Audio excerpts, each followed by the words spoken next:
계상이는 안 돼, 한국인 소년. 다니엘 교수의 말이 조용한 교실에 울려 퍼졌다. 그는 떨리는 혜진의 손에서 계산기를 빼앗았다. 미국에 온 지 겨우 석 달 된 자폐 소년은 벌써 자신의 다름이 등에 새겨진 표적과도 같다는 걸 깨달은 상태였다. 그의 손가락은 책상 위를 무의식적으로 두드리기 시작했다. 애써 감춰왔던 그의 틱이었다. 교수는 비웃듯 미소 지었다. 반에서 가장 약한 고리를 찾아낸 것이 만족스러웠던 것이다. 미국 수학은 한국 수학이랑 좀 다른가 보지? 그는 조롱하며 말했다. 그리고 일부러 모욕을 주기 위해 만든 불가능한 시험지를 나눠주기 시작했다. 하지만 아무도 몰랐다. 고개 숙인 눈과 불안한 손 너머에 완벽한 조화 속에서 춤추는 숫자의 우주가 숨겨져 있다는 것을. 종이 울리고 시험지가 거치는 순간 거만하던 교수의 눈빛이 변했다. 그 누구도 상상하지 못했다. 그 잔인한 시험이 이 미국 학교의 권력 구조를 흔드는 계기가 되고 지능과 한국인에 대한 존중의 의미 자체를 다시 쓰게 될 줄은. 계산기 없이 해보세요, 혜진군. 진짜 뭘 알고 있는지 한번 봅시다. 다니엘 교수가 혜진의 떨리는 손에서 계산기를 빼앗자 교실 전체가 정적에 휩싸였다. 다른 학생들의 시선이 그의 등을 파고들었다. 혜진은 앞에 놓인 고급 미적분 문제지를 바라보았다. 이 문제들은 기술적 도움 없이 풀리길 기대하는 사람이 없을 정도로 난해했다. 혜진은 목에 익숙한 덩어리가 느껴졌다. 그 덩어리는 항상 자신이 주목받을 때마다 나타났다. 자폐증이 있는 그에게 이런 순간들은 고문과도 같았다. 미국에 온 지 겨우 3개월밖에 되지 않았고 그동안 그는 필사적으로 눈에 띄지 않으려고 노력해왔다. 무슨 문제라도 있나요, 김군? 다니엘 교수가 입가에 미소를 띠며 도발했다. 혹시 미국 수학이 한국 수학과 너무 다른가요? 교실에서 숨죽인 웃음소리가 울려 퍼졌다. 혜진은 눈을 책상에 고정시켰고 오른손은 책상 위에서 리듬감 있게 두드리기 시작했다. 이것은 그가 공공장소에서 통제하려고 노력하는 틱이었다. 아무도 알지 못했고 심지어 의심조차 하지 않았던 것은 숫자가 항상 혜진의 피난처였다는 사실이었다. 어릴 때부터 서울에서 할아버지가 종이 등불 아래 부드러운 빛 속에서 방정식을 가르쳤을 때부터 숫자는 그의 진정한 언어였다. 영어나 심지어 한국어보다 훨씬 더 명확했다.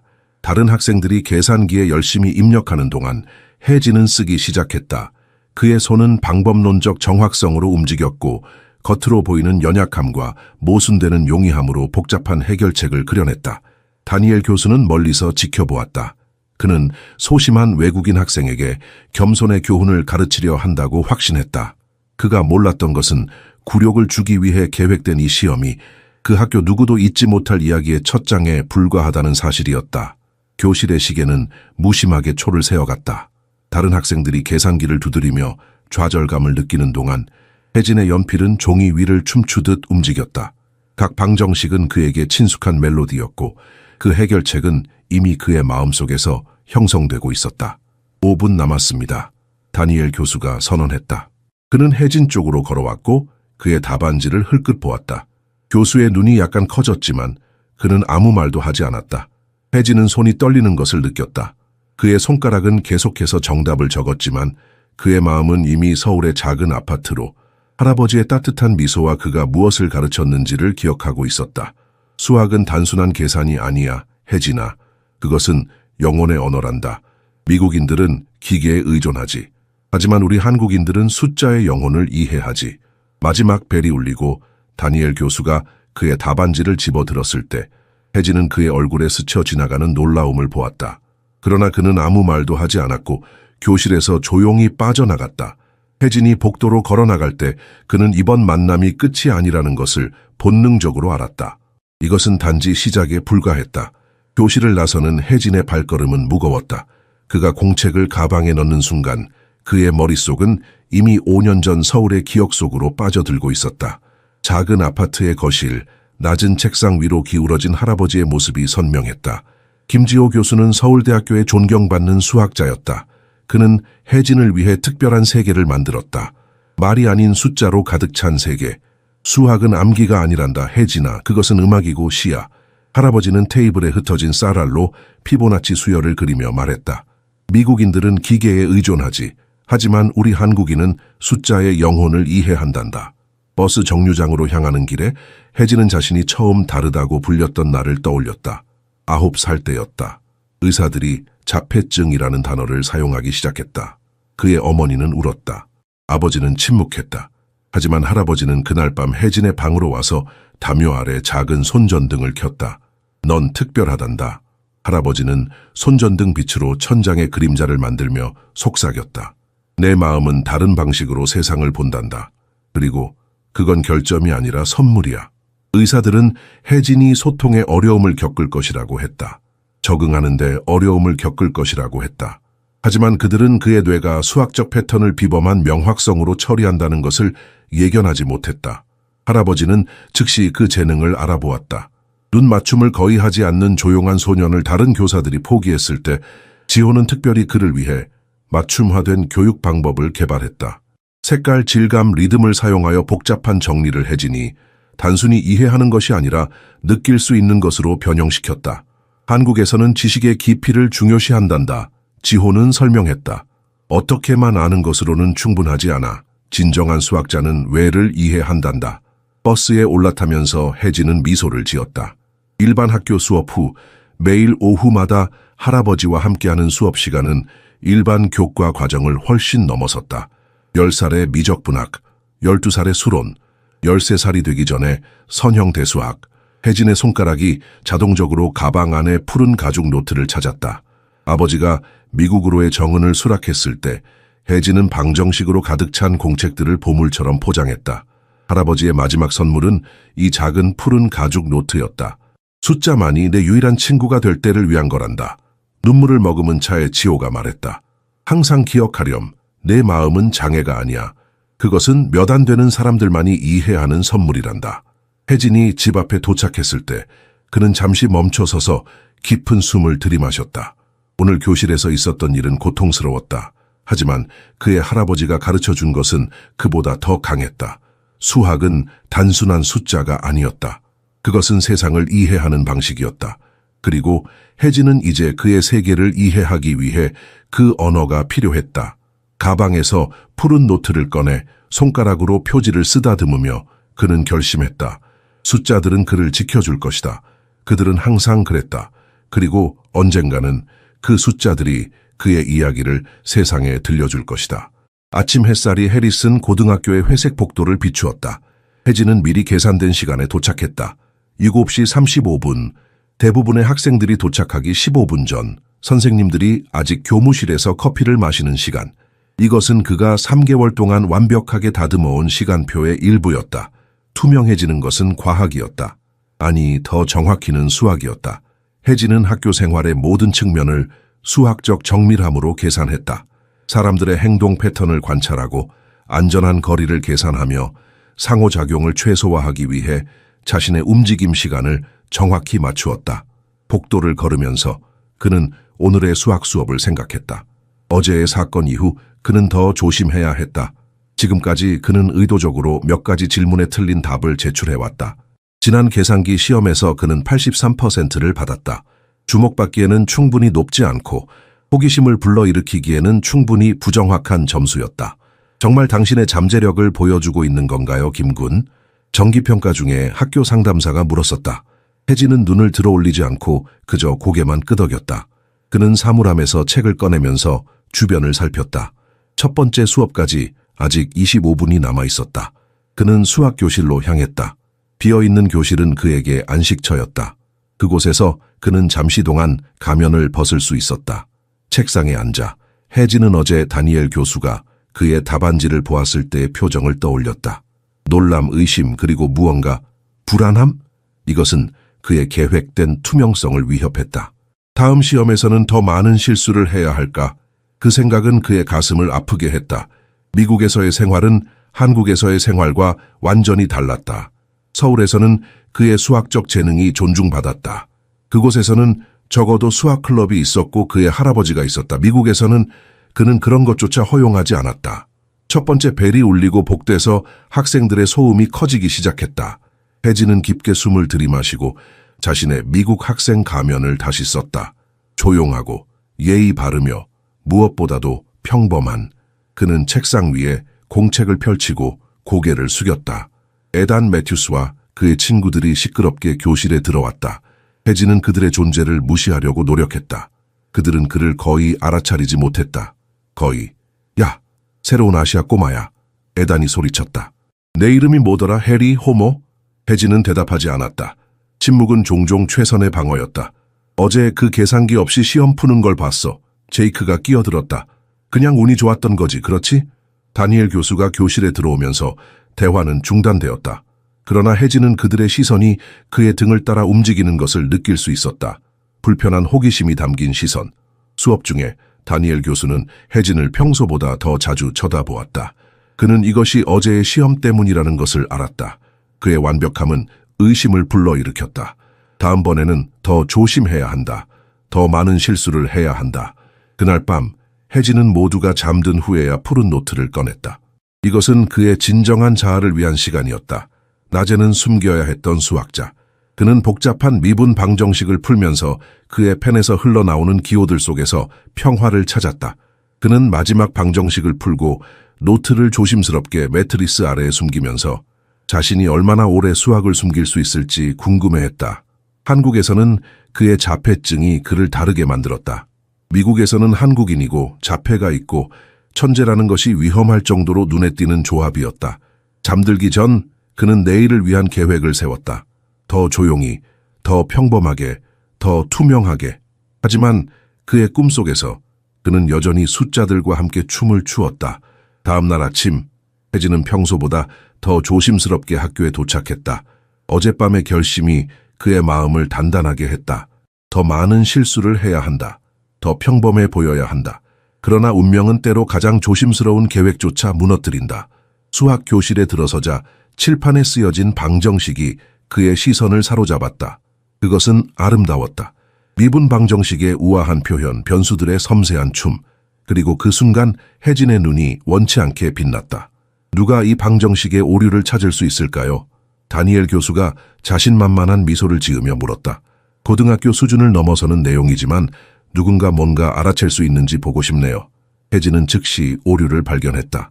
편미분에서의 불일치, 훈련된 눈만이 알아볼 수 있는 미묘함. 그는 자신을 억제하려 했지만 그의 손가락이 책상 위에서 불안하게 두드리기 시작했다. 뭐 할 말 있나요, 김군? 다니엘 교수가 그의 움직임을 참여 시도로 해석하며 그를 향해 돌아섰다. 혜진은 망설였다. 그의 영어는 복잡한 설명을 하기에는 제한적이었고 주목받는 것은 그가 피하려던 바로 그것이었다. 하지만 수학적 오류는 그의 마음속에서 완벽한 교향곡 속의 불협화음처럼 비명을 질렀다. 미분. 잘못됐어요. 그는 조심스럽게 칠판을 가리키며 중얼거렸다. 다니엘 교수는 눈썹을 찌푸렸다. 나와서 고쳐볼래요? 혜진은 마지못해 칠판으로 다가갔다. 교실 전체가 그가 떨리는 손가락으로 분필을 집어드는 모습을 지켜보았다. 몇 초 내에 그는 방정식을 다시 썼고 미분을 조정하고 다니엘 교수의 눈을 가늘게 만드는 우아함으로 완성했다. 불가능해. 다니엘 교수가 중얼거렸다. 당신은 이걸 계상이 없이 뭔가 트릭을 쓰고 있는 건가요? 미식축구팀 주장 에단 매튜스가 웃음을 터뜨렸다. 아마 외웠겠지. 그 아시아인들은 암기밖에 모르잖아. 혜진은 분필을 돌려주고 자리로 돌아왔다. 심장이 빠르게 뛰는 것을 느끼며 그는 자신을 노출시켰다. 조심스럽게 구축한 피난처가 무너지기 시작했고 이제 그가 느끼는 시선은 단지 그의 행동에 대한 이상함이 아니라 그의 능력에 대한 의심이었다. 교실을 나오면서 그는 복도에서 속삭이는 소리를 들었다.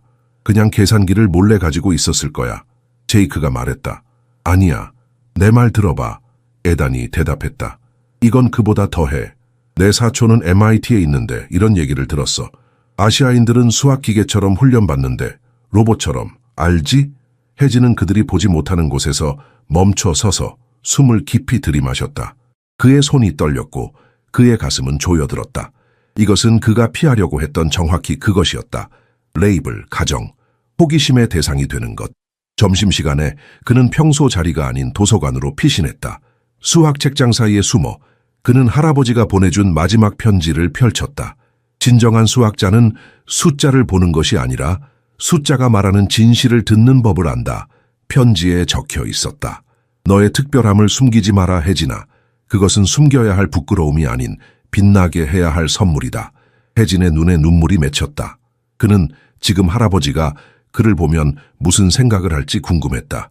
자신의 재능을 부정하는 것은 할아버지의 가르침을 부정하는 것과 같았다. 그러나 미국에서 다름은 위험했다. 그리고 그는 이미 너무 달랐다.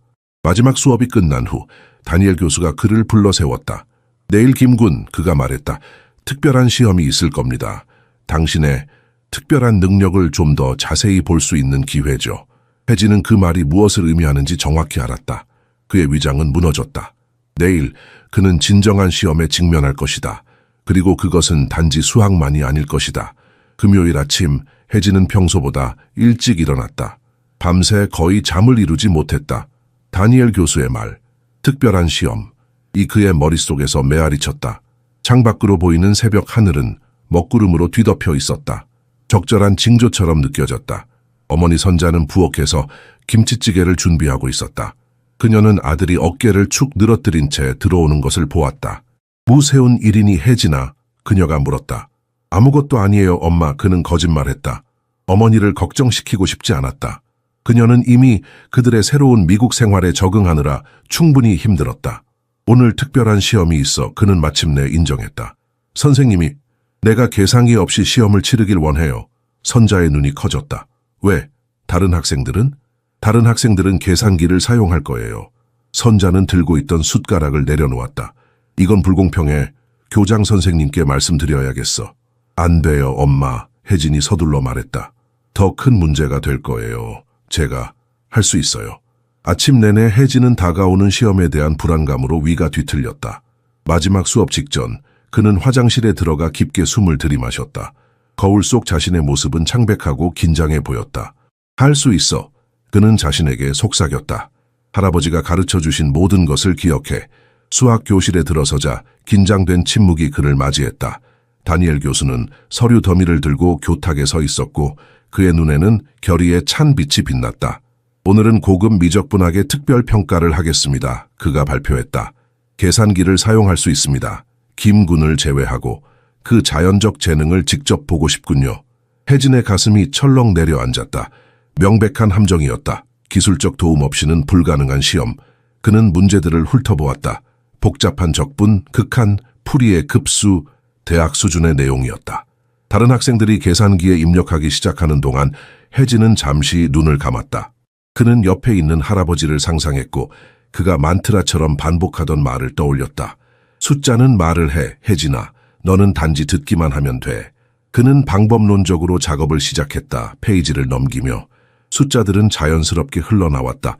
마치 그가 단지 친밀한 대화를 받아쓰는 것처럼. 다른 학생들에게는 시간과의 싸움이었지만 혜진에게는 익숙한 춤이었다. 에단과 제이크는 가까이 앉아 의심스러운 시선을 교환했다. 그는 분명히 속이고 있어. 제이크가 속삭였다. 아무도 계산기 없이 이걸 풀 수 없어. 다니엘 교수는 교실을 돌아다니며 학생들의 진행 상황을 점검했다. 혜진의 책상 앞에 서서 그는 깜짝 놀랐다. 이미 3페이지가 완성되어 있었다. 깔끔한 필체로 지워진 흔적 없이. 어떻게 이걸. 그가 속삭였지만 말을 삼켰다. 혜진은 교수의 존재를 거의 인식하지 못했다. 그는 숫자의 세계에 완전히 몰입해 있었다. 생각의 명료함이 그를 감쌌다. 서울의 작은 아파트에서 할아버지와 함께 공부하던 그 순간들처럼. 마지막 문제는 특히 까다로웠다. 미분 방정식과 복소수 분석이 혼합된 것. 혜진은 멈추지 않고 펜을 움직였다. 그의 마음속에서 그 방정식은 단순히 수학적 기호가 아니라 이야기를 들려주는 멜로디였다. 시간이 끝났을 때 혜진은 마지막 줄을 완성하고 있었다. 그는 펜을 내려놓고 깊게 숨을 내쉬었다. 그가 이제야 주변을 둘러보니 모든 학생들의 시선이 그에게 고정되어 있었다. 다니엘 교수가 시험지를 가져갔다. 그는 즉시 확인하기 시작했고 그의 표정이 점차 변하는 것을 볼 수 있었다. 회의적인 표정에서 놀라움으로 그리고 마침내 어떤 종류의 마지못한 감탄으로. 완벽해. 그가 혜진을 직접 바라보며 발표했다. 만점, 계산기 없이. 무거운 침묵이 교실을 가득 채웠고 종이 울릴 때까지 계속되었다. 혜진이 나가는 동안 그는 에단이 말하는 것을 들었다. 이대로 끝나지 않을 거야. 이 한국인 천재가 진짜 대회에서 어떻게 하는지 보자고. 복도에서 혜진은 다리가 떨리는 것을 느꼈다. 오늘의 시험은 그가 가장 두려워했던 것을 확인했다. 그는 더 이상 숨을 수 없었다. 투명해지는데 실패했다. 그리고 이제 그는 그 결과에 직면해야 했다. 월요일 점심시간, 혜진은 학교 급식실 입구에서 주저했다. 주말 내내 그는 오늘을 두려워했다. 금요일의 시험은 그의 세계를 뒤흔들었다. 계산기 없이 고급 미적분학 문제를 완벽하게 해결한 한국인 천재에 대한 소문이 학교 전체에 퍼졌다. 한숨을 깊이 내쉰 후 그는 급식실로 발걸음을 내디뎠다. 평소와 달리 그는 더 이상 투명하지 않았다. 시선들이 그를 쫓았고 속삭임이 그를 둘러쌌다. 그는 구석에 있는 평소에 비어있던 자신의 자리를 발견하고 망설이는 걸음으로 향했다. 이바 아인슈타인, 에단 매튜스의 목소리가 홀 전체에 울려 퍼졌다. 미식 축구팀 주장은 제이크와 다른 몇몇 운동선수들을 데리고 다가왔다. 내 이름이 뭐더라? 해 모시기. 혜진은 눈을 식판에 고정시켰다. 그의 어머니가 고집스럽게 준비해준 집에서 만든 밥과 김치가 이제는 그의 다름을 더욱 부각시키는 것 같았다. 네가 계상이 없이 그 시험을 다 풀었다고 들었어. 에단이 테이블 위로 몸을 기울이며 말을 이었다. 아니면 어쩌면 숨겨둔 계산기가 있었던 거 아냐? 혹시 내 주머니를 뒤져봐야 하나? 혜진의 심장이 빠르게 뛰기 시작했다. 학교에서의 첫 직접적인 대면이었다. 그는 숨을 곳이 없었다. 그냥 내버려둬 에단, 곱슬머리의 소녀가 다가왔다. 누군가가 너보다 더 똑똑하다는 이유만으로. 닥쳐 소피아, 제이크가 대답했다.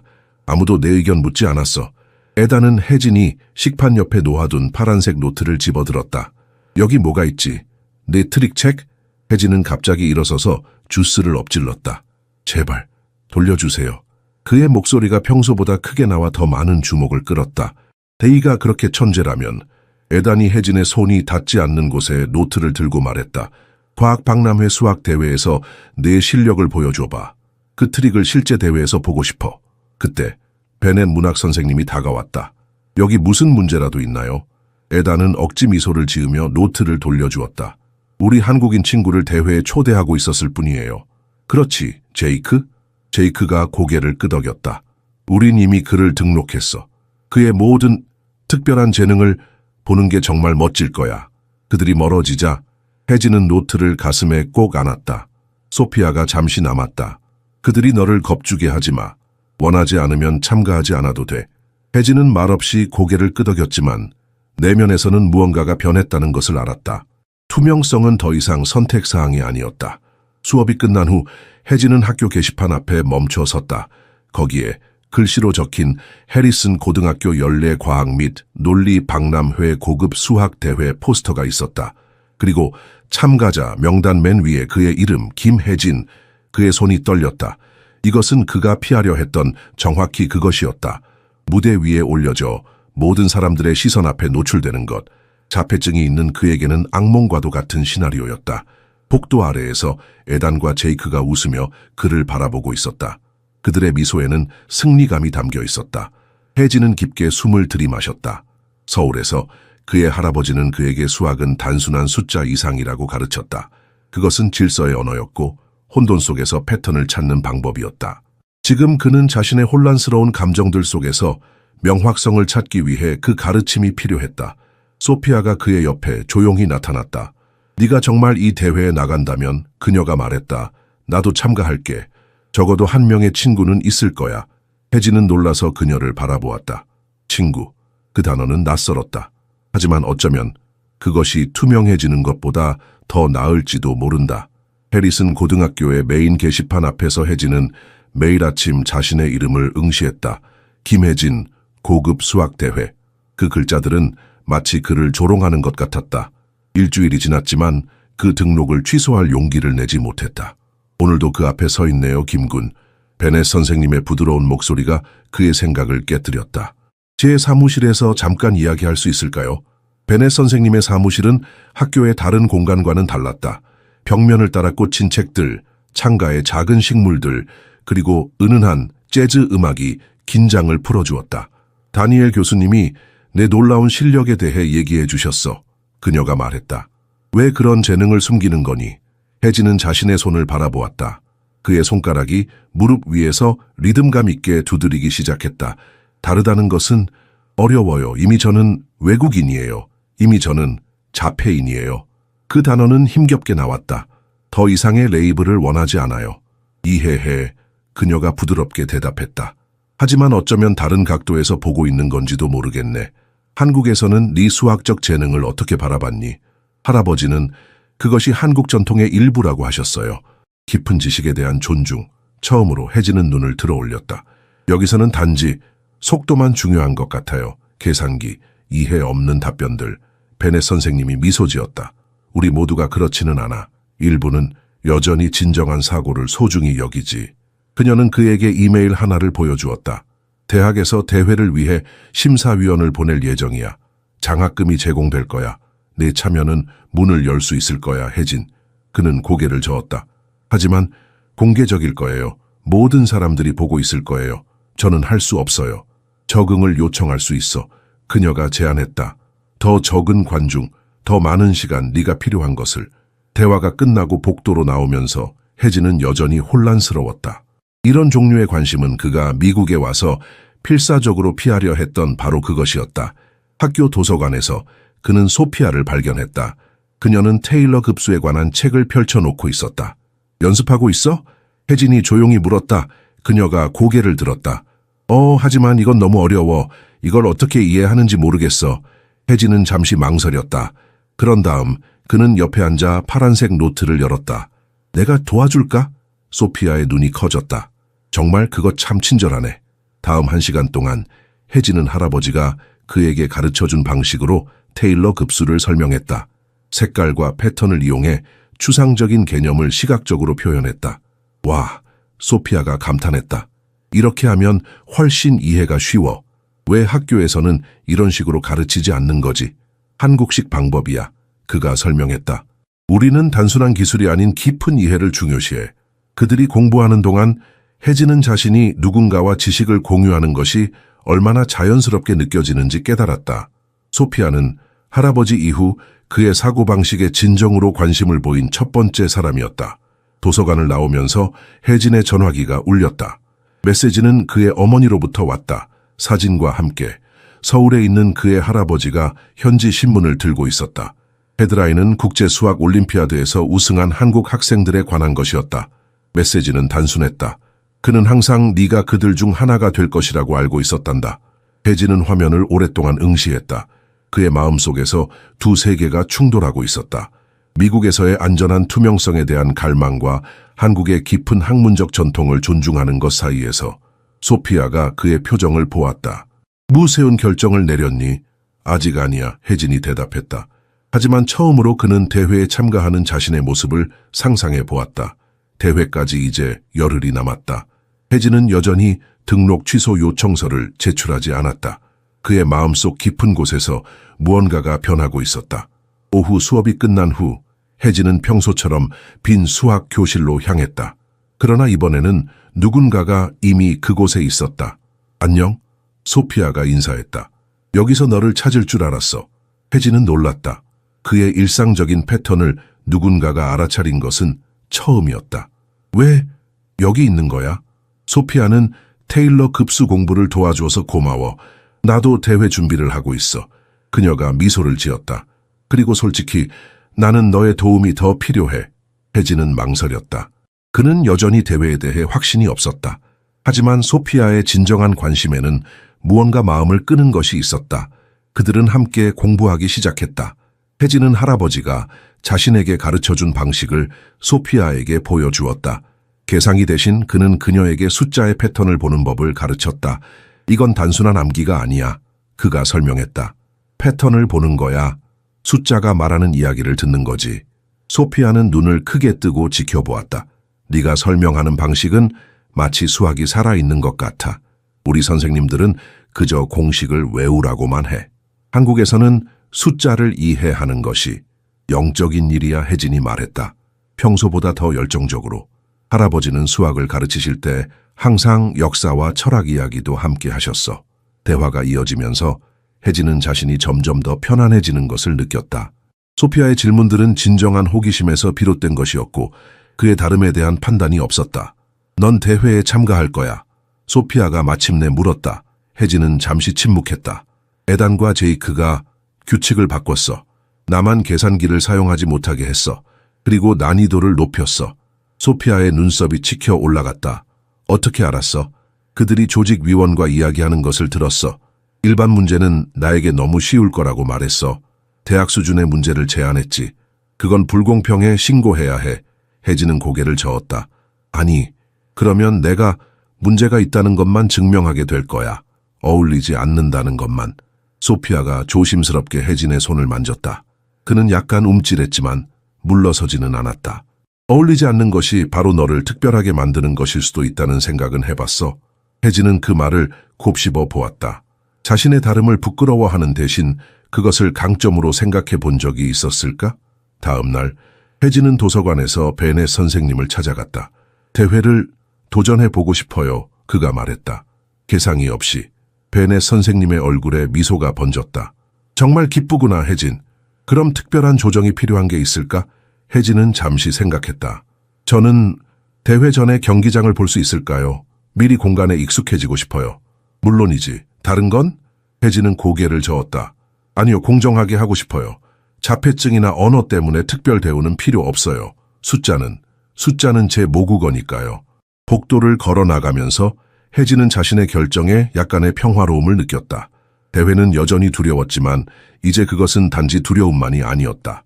그것은 또한 기회였다. 할아버지가 그에게 가르쳐 준 것을 존중하고 그의 진정한 자아를 조금씩 세상에 보여줄 기회. 소피아가 그를 따라잡았다. 그래서 결정했어. 응? 혜진이 고개를 끄덕였다. 나는 대회에 나갈 거야. 그리고 내가 누구인지 숨기지 않을 거야.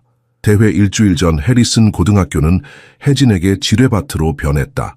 모든 곳에 대회를 알리는 포스터가 붙었고 많은 포스터에는 천재들의 대결이라는 문구와 함께 그의 이름이 크게 표시되어 있었다. 복도를 지나가는 혜진을 향해 다니엘 교수가 손짓했다. 큰 날을 위해 준비됐나요, 김군? 노력 중이에요. 혜진이 간단히 대답했다. 내 수준에 맞게 문제들이 조정됐다고 들었네. 교수가 망설였다. 내 노트를 볼 수 있을까? 항상 들고 다니는 파란색 노트 말이야. 혜진은 마지못해 노트를 건넸다. 다니엘 교수는 페이지를 넘기며 회의적인 표정에서 놀라움으로 바뀌었다. 여기 쓴 내용을 정말 이해하고 있는 건가? 이건 역동적 시스템에 적용된 라플라스 변환이잖아. 대학원 수준의 내용인데 할아버지가 가르쳐 주셨어요. 혜진이 설명했다. 한국에서는 더 깊이 공부해요. 노트를 돌려주며 다니엘 교수는 갈등하는 표정을 지었다. 대회 문제들은 에단과 제이크가 위원회를 설득해서 너를 위한 특별 고급 문제를 포함시켰어. 대학 수준의 문제야. 알고 있어요. 그래도 참가할 건가요? 혜진은 고개를 끄덕였다. 숫자는 제 진정한 언어예요. 때로는 유일하게 의미가 통하는 언어죠. 복도 끝에서 에단과 제이크가 혜진을 노려보고 있었다. 그들의 눈에는 이제 단순한 조롱이 아닌 뭔가 더 계산된 것이 있었다. 정말 그들이 규칙을 바꿨다고 믿어? 소피아가 점심시간에 물었다. 확실해, 혜진이 대답했다. 문제는 이제 무엇일까가 아니라 그들이 왜 그렇게까지 하는가야. 그날 오후 대회 장소를 미리 둘러보기 위해 강당에 들어선 혜진은 무대 뒤에서 움직임을 발견했다. 에단과 제이크가 나이든 남자와 대화하고 있었다. 남자는 그들에게 봉투를 건넸고 그들은 재빨리 그것을 숨겼다. 그들이 뭔가를 계획하고 있어. 소피아가 옆에서 속삭였다. 아마도 내 문제를 더 어려운 것으로 바꾸는 거겠지. 혜진이 대답했다. 허용되면 안 되는 일이야. 혜진은 미소를 지었다. 한국에서는 이런 말이 있어. 고요한 물이 큰 바위를 움직인다. 인내심이 장애물을 극복한다는 뜻이야. 소피아는 의심스러운 표정을 지었다. 에단과 제이크는 바위가 아니라 뱀 같아. 조심해. 다음 날 혜진은 도서관에서 대회 준비를 하고 있었다. 그는 이제 숨지 않기로 결심했지만 여전히 방해받지 않는 조용한 장소를 선호했다. 그가 미분 방정식을 풀고 있을 때 다니엘 교수가 다가왔다. 김군, 잠깐 시간 있나요? 교수는 서류 한 장을 내밀었다. 이것은 대회 조직위원회에서 온 거예요. 당신을 위한 특별 규칙이죠. 혜진은 서류를 읽었다. 규칙은 명확했다. 다른 모든 학생들은 계산기를 사용할 수 있지만 그는 허용되지 않았다. 그의 문제 세트는 고급 참가자를 위해 특별히 선택될 것이다. 공정하지 않네요. 다니엘 교수가 인정했다. 내가 항의할 수 있어요. 혜진은 고개를 저었다. 괜찮아요. 계산기는 필요 없어요. 교수는 그를 의아하게 바라보았다. 정말 자신 있는 거야. 이 문제들은 대학생들도 어려워할 거야. 숫자는 제게 말을 해요. 혜진이 단순히 대답했다. 저녁에 집에 돌아온 혜진은 어머니가 걱정스러운 표정으로 기다리고 있는 것을 발견했다. 학교에서 전화가 왔어. 그녀가 말했다. 네가 특별한 수학 대회에 참가한다고. 왜 말하지 않았니? 걱정하게 하고 싶지 않았어요. 혜진이 대답했다. 선자는 아들의 손을 잡았다. 걱정이 아니라 자랑스러움이란다. 할아버지께 전화드렸어. 그분도 너무 기뻐하셨어. 혜진의 목이 메었다. 규칙이 내게 불리하게 바뀌었어요. 그들은 내가 실패하길 원해요. 그럼 그들에게 한국인의 정신을 보여주렴. 선자가 강하게 말했다. 우리는 어려움을 두려워하지 않아. 우리는 그것을 받아들이고 그것을 통해 더 강해지지. 그날 밤 혜진은 침대에 누워 천장을 바라보았다. 내일은 대회 전날이었다. 그의 손은 여전히 떨렸지만 그의 마음은 더 이상 두려움으로만 가득 차 있지 않았다. 이제 그곳에는 결단력도 있었다. 무슨 일이 일어나든 그는 이제 숨지 않을 것이다. 대회 당일 강당은 사람들로 가득 찼다. 대학 대표자들, 교사들, 학생들, 학부모들이 모든 좌석을 차지했다. 혜진은 다시 한번 대규모 군중이 함께하는 공간에서 익숙한 질식감을 느꼈다. 깊게 숨 쉬어 참가자 줄에 앉아있던 소피아가 속삭였다. 할 수 있어. 교장이 무대에 올랐다. 해리슨 고등학교 제25회 연례 수학 경시대회에 오신 것을 환영합니다. 올해는 난이도가 점차 높아지는 새 라운드로 특별한 형식을 갖추고 있습니다. 혜진은 에단과 제이크의 시선을 알아차렸다. 그들은 과도한 자신감으로 미소 짓고 있었다. 그들 근처에 다니엘 교수가 서 있었고 그의 표정은 읽기 어려웠다. 시험지가 배부될 때 혜진은 다른 학생들보다 눈에 띄게 더 두꺼운 세트를 받았다. 감독관이 속삭였다. 당신을 위한 특별 지시사항이에요. 대회 전체 동안 계산기 사용 금지. 봉투를 열자 혜진은 즉시 대학원 수준의 응용 수학 문제임을 알아차렸다. 편미분 방정식, 복소 분석, 대수적 위상 수학, 소수의 대학 교수만이 완전히 마스터할 수 있는 내용이었다. 잠시 동안 그는 포기할까 고민했다. 그때 할아버지의 말이 생각났다. 한국 수학은 단순한 계산이 아니다. 그것은 철학이고 천년의 예술이다. 문제가 불가능해 보일 때 미국식 지름길을 찾지 말고 한국적 사고의 우아함을 찾아라. 혜진은 첫 번째 문제를 바라보았다. 이것은 크레머 라오 하한에 관한 통계적 추론 문제였다. 그는 할아버지가 서울에서 가르쳐준 방법을 떠올렸다. 모든 방정식에는 이야기가 있다. 할아버지는 말했다. 그 이야기를 들어라. 심호흡을 하고 혜진은 작업을 시작했다. 다른 참가자들이 계산기에 열심히 입력하는 동안 그의 손가락은 종이 위에서 방법론적 정확성으로 춤을 추었다. 기호들은 자연스럽게 흘러나왔다. 마치 그가 숫자들과의 대화를 받아 적는 것처럼. 객석에서 그의 어머니는 할아버지의 사진을 들고 눈물을 참으며 지켜보았다. 심사위원들 가까이에서 한 대학 교수가 기술적 도움 없이 작업하는 한국 소년을 관찰하며 앞으로 몸을 기울였다. 첫 번째 라운드가 끝나고 짧은 휴식 시간이 주어졌다. 혜진은 물을 마시러 갔다. 그의 손은 여전히 떨리고 있었지만 그의 마음은 차분했다. 숫자의 세계에서 그는 자신이 누구인지 정확히 알고 있었다. 어떻게 된 거지? 소피아가 물었다. 그 문제들은 엄청나게 어려워 보였어. 괜찮아. 혜진이 대답했다. 첫 번째 세트는 주로 확률론과 통계적 추론이었어. 할아버지와 공부했던 내용이야. 다시 돌아가기 전에 혜진은 에단과 제이크가 심사위원 중 한 명과 조용히 대화하는 것을 발견했다. 그들의 표정에는 불안감이 있었다. 두 번째 라운드는 첫 번째보다 더 어려웠다. 혜진의 문제들은 이제 대수적 위상 수학과 다양체 이론으로 넘어갔다. 하지만 그는 계속해서 펜을 움직였다. 매 순간 더 깊은 집중 상태로 들어가며 주변의 세계는 사라졌다. 오직 그와 숫자들만이 존재했다. 그는 더 이상 자신이 어디에 있는지, 누가 지켜보고 있는지, 또는 얼마나 많은 시간이 흘렀는지 인식하지 못했다. 그저 문제의 리듬과 그 해결책의 아름다움만이 중요했다. 마지막 문제에 도달했을 때 혜진은 잠시 멈추었다. 이것은 그가 본 것 중 가장 복잡한 것이었다. 양자역학의 수학적 기초에 관한 것이었다. 그는 할아버지의 목소리를 들을 수 있었다. 모든 복잡한 문제는 단순한 부분들로 나눌 수 있다. 작은 조각부터 시작하라. 그는 천천히 체계적으로 접근했다. 각 단계는 다음 단계로 이어졌다. 그의 펜이 종이 위에서 춤을 추는 동안 그는 자신이 미소 짓고 있다는 것을 깨달았다. 이것은 두려워할 것이 아니었다. 이것은 그가 태어난 이유였다. 마지막 종이 울렸을 때 혜진은 마침내 주변 세계로 돌아왔다. 그는 모든 눈이 자신에게 고정되어 있음을 발견했다. 심지어 다니엘 교수도 경외심으로 가득 찬 표정을 짓고 있었다. 종이 울리며 대회의 종료를 알렸을 때 혜진은 거의 알아차리지 못했다. 그는 양자역학과 관련된 마지막 방정식의 증명을 마무리하고 있었다.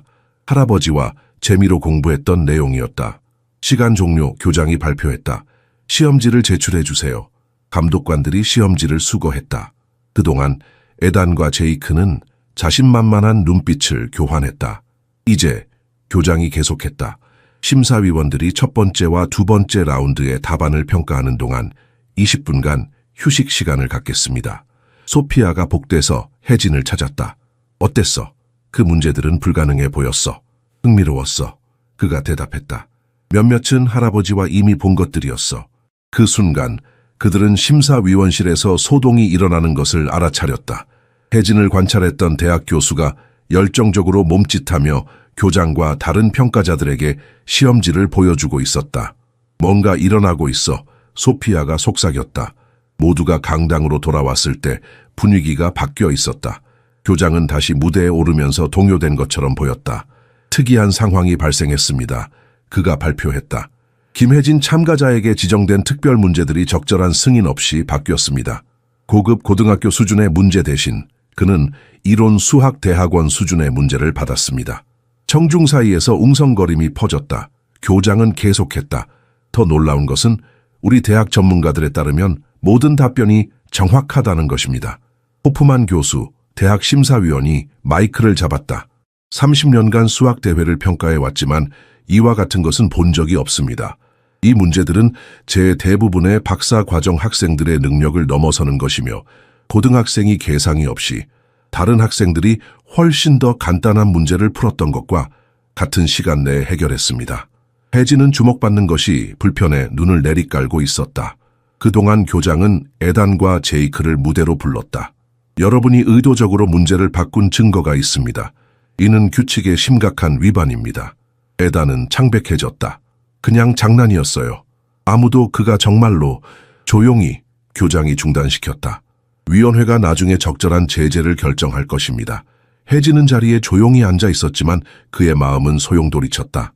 그들이 정말로 자신을 모욕하기 위해 대회 전체를 조작했단 말인가? 그리고 이제 그것이 드러나면서 그는 더 큰 주목을 받게 되었다. 그가 가장 두려워하던 것, 호프만 교수가 그에게 다가왔다. 김군, 당신이 오늘 보여준 것은 특별합니다. 이 문제들은 대학원 첫 해 학생들에게 주어지는 것보다 어렵습니다. 혜진은 고개를 끄덕였지만 말을 하지 못했다. 그의 손이 다시 떨리기 시작했다. 괜찮아. 소피아가 그의 옆에서 속삭였다. 네가 해낸 거야. 휴식 시간이 끝나고 마지막 라운드가 시작되기 전에 다니엘 교수가 혜진에게 다가왔다. 정말 죄송합니다. 그가 말했다. 진심으로 부끄러워 보이며. 처음에는 에단과 제이크가 단순히 장난을 친다고 생각했어요. 그들이 실제로 대학원 수준의 문제로 바꿀 거라고는 생각하지 못했습니다. 괜찮아요. 혜진이 조용히 대답했다. 사실 그 문제들이 더 재미있었어요. 다니엘 교수는 놀란 듯이 그를 바라보았다. 정말 놀랍군요, 김군. 오늘 당신에게서 배웠습니다. 마지막 라운드가 시작되기 전 교장이 발표했다. 위원회는 상황을 고려하여 결정을 내렸습니다. 마지막 라운드는 모든 참가자들에게 동일한 문제가 주어질 것입니다. 그리고 김혜진 학생은 이미 보여준 놀라운 능력을 고려하여 특별 표창을 받을 것입니다. 혜진은 자신의 이름이 불려질 때 얼굴이 붉어지는 것을 느꼈다. 그러나 놀랍게도 그는 이전처럼 공황 상태가 되지 않았다. 대신 그는 자신의 내면에서 작은 자부심의 불꽃을 느꼈다. 에단과 제이크가 무대에서 내려올 때 그들의 표정에는 분노와 혼란이 뒤섞여 있었다. 그들의 계획은 역효과를 냈다. 혜진을 굴욕시키려는 시도는 대신 그를 빛나게 했다. 시상식은 특별한 기대감이 감도는 분위기 속에서 열렸다. 지역 신문 기자들이 나타났고 한국인 수학 영재에 관한 소문에 이끌려왔다. 3등, 교장이 발표했다. 소피아 첸. 소피아는 무대에 올라가며 혜진을 향해 미소 지었다.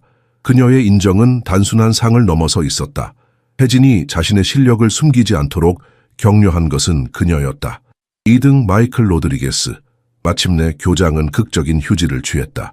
그리고 의심의 여지 없는 우승자, 우리 심사위원들이 이 대회의 범위를 넘어선 성과라고 평가한 김혜진 군. 청중이 박수를 치는 동안 혜진은 망설이며 무대로 걸어갔다. 트로피를 받으면서 그의 손이 약간 떨렸지만 그는 잠시 군중을 바라볼 수 있었다. 그는 자랑스러워하며 울고 있는 어머니, 열정적으로 박수치는 소피아, 그리고 다니엘 교수조차도 진정으로 감명받은 것처럼 보였다.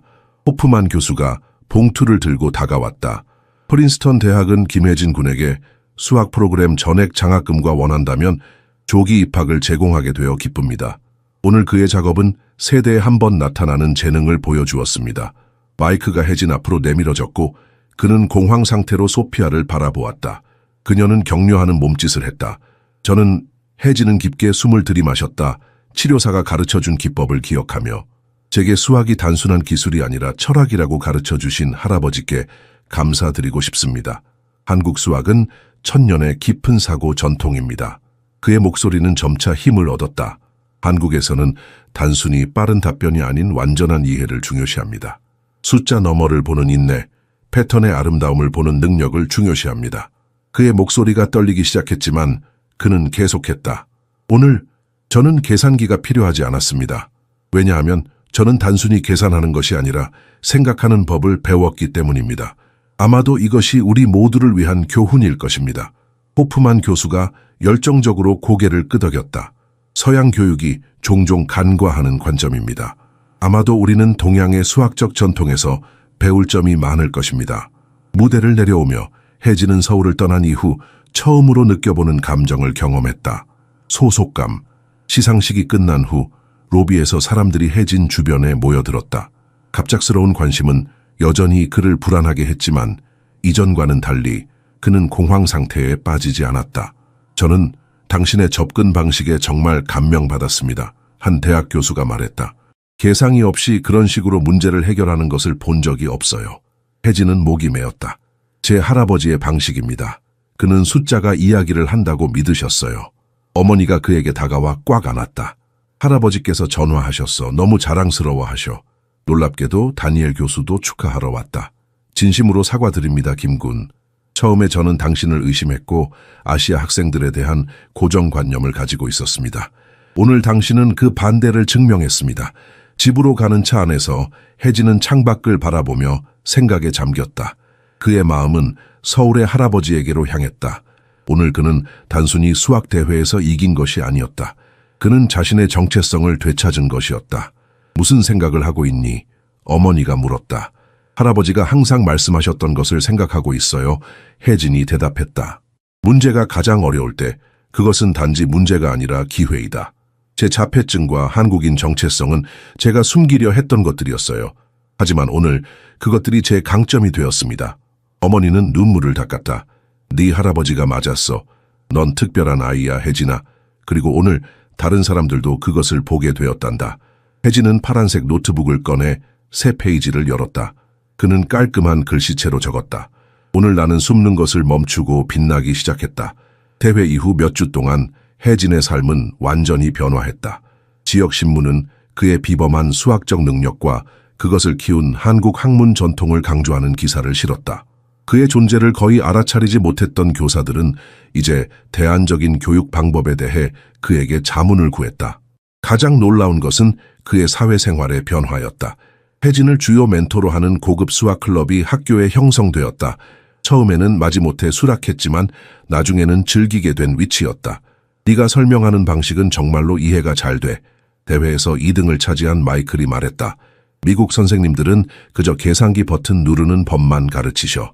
수학클럽의 첫 모임에서 혜진은 주먹을 꽉 쥐고 땀에 젖은 손바닥으로 10명의 학생들 앞에 서 있었다. 그들은 모두 그를 바라보고 있었고 기대에 차 있었다. 그는 시작했다가 목이 메었다. 자신의 영어가 부족하다고 느꼈고 갑자기 모든 눈이 그에게 고정된 것이 압도적으로 느껴졌다. 그때 소피아가 일어나 그의 곁에 섰다. 혜진은 오늘 한국의 시각적 수학 방법에 대해 우리에게 보여줄 거예요. 그녀가 말했다. 이건 정말 놀라워요. 내가 증명할 수 있어요. 그녀의 지원으로 혜진은 숨을 깊게 들이마셨다. 그는 칠판에 접근하여 색색의 분필을 집어들었다. 색상으로 구분된 미적분 개념을 그리기 시작하자 그의 불안은 점차 사라졌다. 숫자들 속에서 그는 자신이 있었다. 그들은 그의 모국어였다. 한국에서는 그가 설명했다. 이전보다 더 자신감 있게 우리는 패턴을 시각화합니다. 수학은 단지 숫자가 아닙니다. 그것은 예술이고 이야기입니다. 비가 내리는 오후, 혜진은 도서관에서 혼자 있는 에단을 발견했다. 긴장된 순간이 흐른 후 운동선수가 말했다. 있잖아, 난 바보처럼 행동했어. 혜진은 그저 고개를 끄덕이며 기다렸다. 내가 너에게 교훈을 주려고 했는데 결국 내가 교훈을 배웠어. 에단은 진정으로 부끄러워 보였다. 내 아버지는 엔지니어인데 항상 내가 수학을 잘하길 압박했어. 네가 숫자에 갖는 편안함이 부러웠던 것 같아. 쉬운 게 아니야, 혜진이 대답했다. 연습이야, 오랜 공부의 결과지. 그래도 내가 한 일은 잘못됐어. 그 대학원 수준 문제들 흥미로웠어. 혜진이 작은 미소와 함께 말을 마쳤다. 그것 때문에 고마워. 다니엘 교수와의 대화도 마찬가지로 계시적이었다. 솔직히 말해서 혜진 군을 과소평가했습니다. 그가 인정했다. 아시아 학생들에 대한 고정관념, 이해 없는 암기에 근거했죠.